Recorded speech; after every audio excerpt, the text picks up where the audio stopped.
Hello दोस्तों, स्वागत है आपका आपके अपने YouTube चैनल दिसार जीकेजीएस क्लासेस में। दोस्तों, आप सब लोग कैसे हैं? उम्मीद करते हैं आप सब लोग अच्छे होंगे, स्वस्थ होंगे, मस्त होंगे और अपनी तैयारी बेहतरीन तरीके से आप सभी कर रहे होंगे। दोस्तों, हम आपको करवा रहे हैं pinnacle one liner GK book का सॉल्यूशन, जिसमें दोस्तों आज हम आपको करवाने वाले हैं ज्योग्राफी का टॉपिक देशांतर और अक्षांश। देशांतर और अक्षांश के जितने भी क्वेश्चन इस बुक में दिए गए हैं दोस्तों, सारे हम इस वीडियो में कवर करेंगे। दोस्तों, इसका मैं एक टॉपिक आपको करवा दिया है, वह वीडियो आप देख लीजिएगा। हमने सभी की प्लेलिस्ट आपके लिए बना दी है। दोस्तों, वीडियो अच्छा लगे वीडियो को लाइक कीजिए, शेयर कीजिए, कमेंट कीजिए। चैनल पे नए हैं चैनल को सब्सक्राइब करके बेल आइकन को प्रेस कर लीजिए पल पल की अपडेट के लिए। हमसे जुड़ने के लिए और क्लास की अपडेट के लिए आप हमारा टेलीग्राम चैनल ज्वाइन कर सकते हैं। टेलीग्राम चैनल का लिंक मैंने डिस्क्रिप्शन बॉक्स में आपको दे दिया है। चलिए दोस्तों, देर न करते हुए स्टार्ट करते हैं आज का अपना सेशन। दोस्तों, देशांतर और अक्षांश से जितने भी क्वेश्चन एसएससी एग्जाम में पूछे गए हैं सारे वो हम देखेंगे। देखते हैं पहला क्वेश्चन। उष्णकटिबंधीय क्षेत्र स्थित है। दोस्तों, उष्णकटिबंधीय क्षेत्र जो है ये कर्क रेखा और मकर रेखा के बीच में स्थित है। कहाँ स्थित है? कर्क रेखा और मकर रेखा के बीच में। दिसंबर के अंत तक सूर्य मकर रेखा पर लंबवत चमकता है। दोस्तों, दिसंबर के अंत तक सूर्य मकर रेखा पर लंबवत चमकता है। कौन से गोलार्ध में? दक्षिणी गोलार्ध में। दक्षिणी गोलार्ध में क्या होता है दोस्तों? सूर्य जो है मकर रेखा पर लंबवत चमकता है। देशांतरी विस्तार प्रभावित करता है। दोस्तों, जो देशांतरी विस्तार है ये समय क्षेत्र को प्रभावित करता है। कौन से क्षेत्र को? समय क्षेत्र को। देखते हैं अगला क्वेश्चन। किसी व्यक्ति का वजन उत्तरी या दक्षिणी ध्रुव पर अधिक होगा। तो दोस्तों, किसी व्यक्ति का वजन उत्तरी या दक्षिणी ध्रुव पर अधिक होगा कब? अक्षांश के साथ पृथ्वी के अपकेंद्री बल में भिन्नता के कारण। दोस्तों, अक्षांश के साथ पृथ्वी के अपकेंद्री बल में भिन्नता के कारण जो है किसी व्यक्ति का वजन उत्तरी या दक्षिणी ध्रुव पर अधिक होगा। पूर्वी जेठ धारा गर्मियों के महीनों के दौरान। दोस्तों, पूर्वी जेठ धारा जो है ये गर्मियों के महीनों के दौरान 14 डिग्री नॉर्थ अक्षांश पर प्रायद्वीपीय भारत में बहती है। किस पे? 14 डिग्री नॉर्थ अक्षांश पर। देखते हैं अगला क्वेश्चन। कोरियोलिस बल ध्रुवों पर अधिकतम होता है तथा अनुपस्थित होता है। दोस्तों, कोरियोलिस बल जो है ये ध्रुवों पर क्या होता है? अधिकतम होता है। और अनुपस्थित किस में होता है? तो भूमध्य रेखा पर यह अनुपस्थित होता है। भारत की मानक मध्याह्न रेखा है। तो दोस्तों, 82 डिग्री 30 मिनट पूर्व जो है ये भारत की मानक मध्याह्न रेखा है। अंडमान द्वीप समूह और निकोबार द्वीप समूह को अलग करने वाला जल निकाय है। दोस्तों, अंडमान द्वीप समूह और निकोबार द्वीप समूह को अलग करने वाला जल निकाय है 10 डिग्री चैनल। कौन सा? 10 डिग्री चैनल। देखते हैं अगला क्वेश्चन। एक काल्पनिक रेखा जो समान बैरोमीटर के दबाव वाले स्थानों को जोड़ती है। दोस्तों, वो है समदाब रेखा। समदाब रेखा जो है समान बैरोमीटर के दबाव वाले स्थानों को जोड़ती है।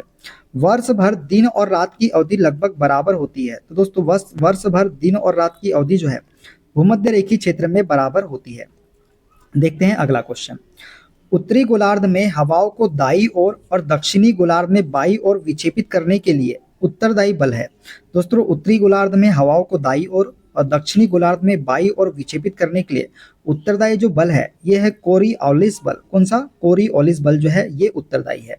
कर्क रेखा 23 डिग्री 30 मिनट उत्तर कितने भारतीय राज्यों से होकर गुजरती है? दोस्तों, कर्क रेखा जो है ये 8 राज्यों से होकर गुजरती है। कितने राज्यों से? 8 राज्यों से। देखते हैं अगला क्वेश्चन। आर्कटिक वृत्त और उत्तरी ध्रुव के बीच का क्षेत्र कहलाता है। दोस्तों, आर्कटिक वृत्त और उत्तरी ध्रुव के बीच का क्षेत्र जो है ये शीतोष्ण क्षेत्र कहलाता है। कौन सा क्षेत्र? शीतोष्ण क्षेत्र। कर्क रेखा और मकर रेखा के बीच पृथ्वी का क्षेत्र कहलाता है। दोस्तों, कर्क रेखा और मकर रेखा के बीच पृथ्वी का क्षेत्र जो है ये उष्णकटिबंधीय क्षेत्र कहलाता है। क्या कहलाता है? उष्णकटिबंधीय क्षेत्र कहलाता है। मकर रेखा स्थित है। दोस्तों, 23.5 डिग्री दक्षिणी गोलार्ध में स्थित है मकर रेखा। 23.5 डिग्री दक्षिणी गोलार्ध में। देखते हैं अगला क्वेश्चन। गंगा ब्रह्मपुत्र बेसिन किन अक्षांशों के बीच स्थित है? दोस्तों, गंगा ब्रह्मपुत्र बेसिन जो है ये 10 डिग्री नॉर्थ से 30 डिग्री नॉर्थ अक्षांशों तक के बीच में स्थित है। कहाँ से? 10 डिग्री नॉर्थ से 30 डिग्री नॉर्थ अक्षांशों तक। मेघालय, भूटान और बांग्लादेश से होकर गुजरती है। दोस्तों, मेघालय, भूटान और बांग्लादेश से होकर 90 डिग्री पूर्वी मध्याह्न रेखा जो है ये गुजरती है। देखते हैं अगला क्वेश्चन। एक सामान्य केंद्र से समान यात्रा समय पर स्थित रेखाओं को जोड़ने वाली रेखाएं कहलाती है। तो दोस्तों एक सामान्य केंद्र से समान यात्रा समय पर स्थित रेखाओं को जोड़ने वाली रेखाएं समकालांतर कहलाती है। क्या कहलाती है? समकालांतर। समुद्र में समान लवणता वाले बिंदुओं को जोड़ने के लिए मानचित्र पर खींची गई रेखा कहलाती है। दोस्तों समुद्र में समान लवणता वाले बिंदुओं को जोड़ने के लिए मानचित्र पर खींची गई रेखाएं जो है ये समलवणता कहलाती है। क्या कहलाती है? समलवणता। देखते हैं अगला क्वेश्चन। भौगोलिक बिंदुओं के माध्यम से खींची गई रेखाएं जिन पर तूफान गतिविधि का एक निश्चित चरण एक साथ होता है कहलाता है। दोस्तों भौगोलिक बिंदुओं के माध्यम से खींची गई रेखाएं जिन पर तूफान गतिविधि का एक निश्चित चरण एक साथ होता है ये समतड़ित झंझा रेखा कहलाता है। क्या कहलाता है? समतड़ित झंझा रेखा। छोटा अंडमान और निकोबार द्वीप समूह अलग होते हैं। दोस्तों 10 डिग्री चैनल के द्वारा जो है छोटा अंडमान और निकोबार द्वीप समूह अलग होते हैं। देखते हैं अगला क्वेश्चन। दोस्तों रेलवे एग्जाम में जितने क्वेश्चन पूछे गए हैं वे सारे क्वेश्चन। भारत में जुलाई माह में अंतर उष्णकटिबंधीय अभिसरण क्षेत्र सामान्यतः स्थित होता है। दोस्तों भारत में जुलाई माह में अंतर उष्णकटिबंधीय अभिसरण क्षेत्र जो है ये लगभग 20 डिग्री नॉर्थ से 25 डिग्री नॉर्थ अक्षांश पर स्थित होता है। विषुवत रेखीय तल और कक्षीय तल एक दूसरे की ओर झुके हुए हैं। दोस्तों विषुवतीय रेखीय तल और कक्षीय तल एक दूसरे की ओर झुके हुए हैं 23.5 डिग्री पर। कितना? 23.5 डिग्री पर। देखते हैं अगला। अक्षांश रेखाएं होती है दोस्तों एक दूसरे के समानांतर होती है। अक्षांश रेखाएं जो अक्षांश रेखाएं होती है क्या होती है? एक दूसरे के समानांतर। देशांतर रेखाएं एक दूसरे को काटती है। तो उत्तरी और दक्षिणी ध्रुवों पर जो है देशांतर रेखाएं एक दूसरे को काटती है। भारत की मानक मध्याह्न रेखा उत्तर प्रदेश राज्य में कहाँ से गुजरती है? दोस्तों भारत की मानक मध्याह्न रेखा जो है ये उत्तर प्रदेश राज्य में मिर्जापुर से होकर गुजरती है। किससे होकर गुजरती है? मिर्जापुर से। देखते हैं अगला क्वेश्चन। 8 डिग्री 4 मिनट और 37 डिग्री 6 मिनट उत्तरी अक्षांश, 68 डिग्री 7 मिनट और 97 डिग्री 25 मिनट पूर्वी देशांतर किस देश के भौगोलिक निर्देशांक है? तो दोस्तों ये है भारत के। कौन से? 8 डिग्री 4 मिनट और 37 डिग्री 6 मिनट उत्तरी अक्षांश, 68 डिग्री 7 मिनट और 97 डिग्री 25 मिनट पूर्वी देशांतर जो है ये भारत के भौगोलिक निर्देशांक है। भारतीय मानक समय ग्रीनविच माध्य समय से कितना आगे है? तो दोस्तों 5 घंटे 30 मिनट आगे है भारतीय मानक समय ग्रीनविच माध्य समय से। देखते हैं अगला क्वेश्चन। अरुणाचल प्रदेश में सूर्योदय गुजरात से, दोस्तों अरुणाचल प्रदेश में सूर्योदय जो है ये गुजरात से 2 घंटे पहले होता है। कितने घंटे पहले होता है? 2 घंटे पहले होता है। संयुक्त राज्य अमेरिका में है दोस्तों 6 टाइम जोन है संयुक्त राज्य अमेरिका में। पृथ्वी की धुरी क्रांति वृत्त के तल पर झुकी हुई है। दोस्तों पृथ्वी की धुरी क्रांति वृत्त के तल पर जो है 66.5 डिग्री के कोण पर झुकी हुई है। कितनी? 66.5 डिग्री के कोण पर। देखते हैं अगला क्वेश्चन। सैन्य सीमांकन रेखा 38वीं समानांतर अलग करती है। दोस्तों 38वीं समानांतर रेखा जो है ये उत्तरी कोरिया और दक्षिणी कोरिया को अलग करती है। 49वीं समानांतर रेखा अलग करती है तो संयुक्त राज्य अमेरिका और कनाडा को अलग करती है 49वीं समानांतर रेखा। देखते हैं अगला क्वेश्चन। भारत की मानक मध्याह्न रेखा 82.5 डिग्री पूर्व गुजरती है। तो दोस्तों ये गुजरती है उत्तर प्रदेश, मध्य प्रदेश, छत्तीसगढ़, उड़ीसा और आंध्र प्रदेश से। जो भारत की मानक मध्याह्न रेखा है ये उत्तर प्रदेश, मध्य प्रदेश, छत्तीसगढ़, उड़ीसा और आंध्र प्रदेश से गुजरती है। देखते हैं पुलिस एग्जाम में जितने क्वेश्चन पूछे गए हैं वे सारे question. Inter tropical convergence zone, दोस्तों inter tropical convergence zone ITCZ एक निम्न दाब क्षेत्र स्थित है। तो दोस्तों भूमध्य रेखा के निकट स्थित है इंटर ट्रॉपिकल कन्वर्जेंस जोन। निम्न वायुमंडलीय दाब की भूमध्य रेखीय पेटी जहां व्यापारिक पवनें परिवर्तित होती है वह है।